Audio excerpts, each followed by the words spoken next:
with a broken marriage.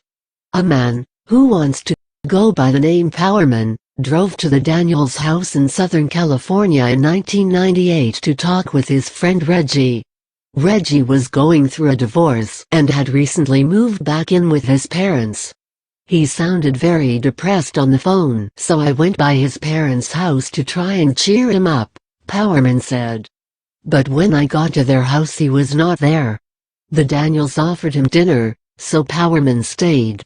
Reggie's father started talking to me about his son's breakup with his wife, and the fact that they were a black and white couple may have made it hard on their relationship, Powerman said. His wife Mrs. Daniels commented, too, about race. Then a look crossed Mr. Daniels' face and the conversation turned to something unexpected. Mr. Daniels told me there was bigger things going on in the world than between black and white people, he said. Powerman asked Mr. Daniels what he meant. That's when he told me about what is now Edwards Air Force Base, Powerman said. He used to work there in Mojave, California, on the base with a cleanup crew.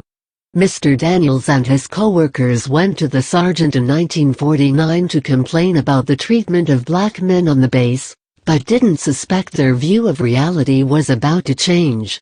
They were going to complain about not being able to fly and only being able to clean wrecked test planes or clean toilets, Powerman said. The sergeant told them to shut up or they would be fired. The next day the sergeant sent the crew into the desert. They thought they were going to clean another plane wreck, but found instead shiny silver pieces all over the ground, Powerman said. He said he thought it was aluminum foil. As they got closer to the crash site the crew saw something unbelievable. They saw what they thought were little kids on the ground, Powerman said. Then he said they jumped out of the truck and saw that it was little gray and pink people with big heads and big black oval-shaped eyes. When Mr. Daniels said, "People used to say they were green but they are not," Powerman burst into laughter. I started laughing so hard, because he was making these faces, Powerman said. He started yelling loud the more I laughed.